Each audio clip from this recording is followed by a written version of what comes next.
CM హోదాలో తెలంగాణకి చంద్రబాబు తొలిసారిగా రానున్నారు. 2 రోజుల ఢిల్లీ పర్యటన ముగించుకుని హైదరాబాద్కి చేరుకోనున్నారు ఏపీ సీఎం చంద్రబాబు నాయుడు.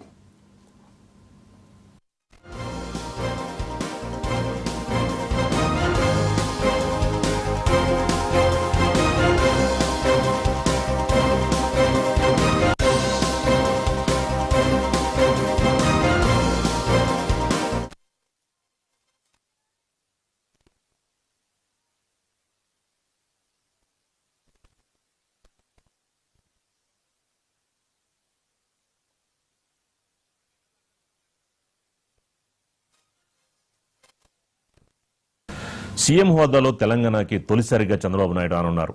దీనికి సంబంధించిన మరింత ఇన్ఫర్మేషన్ బేగంపేట ఎయిర్పోర్ట్ నుంచి మా రిపోర్టర్ రాణి మరింత సమాచారం అందిస్తారు. లైవ్ లో రాణి.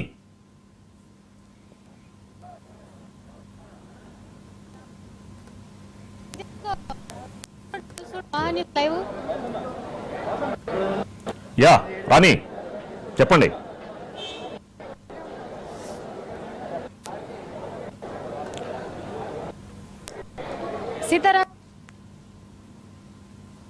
చంద్రబాబు నాయుడు ఢిల్లీ పర్యటన 2 రోజుల పర్యటన ముగించుకొని ఈ రోజు తొలిసారిగా తెలంగాణకైతే రానున్నారు. ఇప్పటికే బేగంపేట విమానాశ్రయం మొత్తం కూడా పసుపుమయం. ఎందుకంటే ఇప్పటికే భారీతో పాటు కొంత ప్రొటెక్షన్ సంబంధించి కూడా భారీ ఏర్పాట్లు అయితే చేయడం జరిగింది. దాదాపు తెలుగుదేశం పాటు పార్టీ కార్యకర్తలు పెద్ద ఎత్తున కూడా బేగంపేట విమానాశ్రయానికి అయితే చేరుకున్నారు. మనం విజువల్స్ చూస్తున్నాం. ప్రస్తుతం మాత్రం దాదాపు 2 గంటల సమయం నుంచి కూడా మధ్యాహ్నం 2 గంటల సమయం నుంచి కూడా ఇక్కడ పెద్ద ఎత్తున అదేవిధంగా చంద్రబాబు నాయుడుకి సంబంధించినటువంటి అభిమానులు అయితే రావడం జరిగింది. ఇక మొత్తంగా చూస్తే మాత్రం ఈ రోజు సాయంత్రం 6:40 కూడా చంద్రబాబు నాయుడు ఇక్కడికి రానున్నారు. అదేవిధంగా ఇక్కడ వచ్చినటువంటి అభిమానులతో కూడా కొంత వరకు మాట్లాడేటువంటి అవకాశాలు అయితే ఉన్నాయని చెప్తున్నారు. వీరితో పాటు అంటే అభిమానులలో దాదాపు మహిళలే ఎక్కువ శాతంగా ఉన్నట్లు తెలుస్తుంది. మరి కొంతమంది ఇక్కడ అభిమానులు అయితే ఉన్నారు. పార్టీకి సంబంధించినటువంటి మరి వాళ్ళు ఏ విషయాలు మాట్లాడతారని మేడం చెప్పండి, ఎట్లా అనిపిస్తుంది? దాదాపు ముఖ్యమంత్రి అయిన తొలిసారిగా కూడా ఇక్కడికి రానున్నారు. మీరు ఎట్లా భావిస్తున్నారు? మాకు చాలా ఆనందంగా ఉందమ్మా వస్తున్నందుకు. అందుకే బాబు గారిని కలవటానికని వచ్చామమ్మా, చూద్దామని వచ్చాం. ఎక్కడి నుంచి వచ్చారు? మేము ఇక్కడ హైదరాబాద్ నుంచి వచ్చామమ్మా, అమీర్పేట నుంచి వచ్చాం. హైదరాబాద్ నుంచే కాకుండా ఇతర ప్రాంతాల నుంచి కూడా చాలా మంది అయితే అభిమానులు పెద్ద ఎత్తున అయితే తరలి వస్తున్నారు. అనంతరం హైదరాబాద్ అంటే బేగంపేట విమానాశ్రయం నుంచి నేరుగా తన నివాసానికి అయితే హైదరాబాద్ లో ఉన్నటువంటి నివాసానికి అయితే చేరుకోనున్నారు. అభిమానులతో పాటు మరికొంతమంది కార్యకర్తలు కూడా టీడీపీకి సంబంధించినటువంటి కార్యకర్తలు కూడా ఉన్నారు. వాళ్ళతో మాట్లాడించే ప్రయత్నం అయితే చేద్దాం. ఎక్కడి నుంచి వచ్చారు మీరు? ఏ సమయానికి వచ్చారు? అసలు చంద్రబాబు మీకు ఉన్నటువంటి బాండింగ్ ఏంటి? మేడం, మాది నల్గొండ పార్లమెంటు హుజూర్నగర్ నియోజకవర్గం నుంచి వచ్చినాం. ఆంధ్రప్రదేశ్లో తెలుగుదేశం పార్టీ కూటమి విజయదుందుమి మోగించిన తర్వాత తొలిసారిగా తెలంగాణలో పుట్టినటువంటి తెలుగుదేశం పార్టీ మరి ఈ గడ్డపై మొట్టమొదటిసారిగా వస్తున్నటువంటి నారా చంద్రబాబు నాయుడు గారికి అఖండ స్వాగతం పలికేందుకు మా ప్రాంతం నుంచి పెద్ద ఎత్తున రావడం జరిగింది.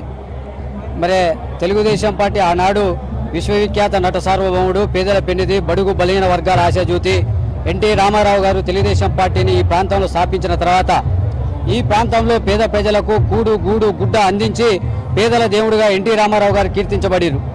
అదే ఆశా స్ఫూర్తితో చంద్రబాబు నాయుడు మరి నవ్యాంధ్రప్రదేశ్కు ఆనాటి ఉమ్మడి ఆంధ్రప్రదేశ్ విభజన తర్వాత నవ్యాంధ్రప్రదేశ్ ముఖ్యమంత్రి కావడం, తర్వాత జగన్మోహన్ రెడ్డి నాయకత్వంలో మరి జగన్మోహన్ రెడ్డి ముఖ్యమంత్రి అయిన తర్వాత వ్యవస్థలన్నీ కూలిపోయి కుటుంబ పాలన, అవినీతి, అక్రమాలు, దౌర్జన్యంతో 10 ఏళ్ల అభివృద్ధి ఆనాడు ఆంధ్రప్రదేశ్లో వెనుకిపోయింది. మరి గడిచిన ఎన్నికల్లో తెలుగుదేశం పార్టీ కూటమి విజయదుందుమి భోగించిన తర్వాత ఆ ప్రాంతంలో పేద ప్రజలకు ఒక నూతన జవసత్వాలు వచ్చి మరి వాళ్ళకు ఒక విధమైనటువంటి భరోసా దక్కింది. తెలంగాణ ప్రాంతంలో కూడా మళ్ళీ ఈ ప్రాంతంలో పుట్టిన తెలుగుదేశం పార్టీ మరి ఇక్కడ కూడా నూతన జవసత్వాలు వచ్చి ఇక్కడ కూడా పేదల కళ్ళల్లో ఆనందం చూసేందుకు ఇక్కడ పేద వర్గాలకు కూడు గూడు గుడ్డ అందించి నిరుద్యోగుల సమస్యలు తీర్చి ఆనాడు ఉమ్మడి ఆంధ్రప్రదేశ్ ముఖ్యమంత్రి ఉన్నప్పుడు చంద్రబాబు నాయుడు గారు ఇక్కడ సంవత్సరానికి ఒక డిఎస్సి, మెగా డిఎస్సి వేసి నిరుద్యోగులని కాపాడినటువంటి నాయకుడు చంద్రబాబు నాయుడు గారు. చంద్రబాబు నాయుడు గారు ఈ ప్రాంతం నుంచి వెళ్ళిపోయిన తర్వాత ఒక్కొక్క డిఎస్సి కాదుగా నిరుద్యోగుల సమస్యలు ఎక్కడ వేసిన గొంగడి అక్కడే అన్న చందంగా ఉన్నది. ఇప్పుడు చంద్రబాబు నాయుడు గారు వస్తున్న సందర్భంగా తెలంగాణ ప్రాంతంలో కూడా తెలుగుదేశం పార్టీకి జవసత్వాలు వస్తాయని, కొత్త ఊపిరి వస్తుందని, తెలంగాణలో కూడా ప్రజలకు స్వేచ్ఛ స్వతంత్రాలు మళ్ళీ తెలుగుదేశం పార్టీ ద్వారానే వస్తాయని తెలియజేసి మళ్ళీ మాకు కొత్త ఉత్సాహంతో వివిధ ప్రాంతాల్లో తెలంగాణలో ఉన్నటువంటి వివిధ ప్రాంతాల్లో నుంచి చంద్రబాబు నాయుడు గారికి స్వాగతం పలకడానికి ఈ రోజు ఇక్కడ రావడం జరిగింది. ఆంధ్రప్రదేశ్ ముఖ్యమంత్రి నారా చంద్రబాబు నాయుడు గారు తనతో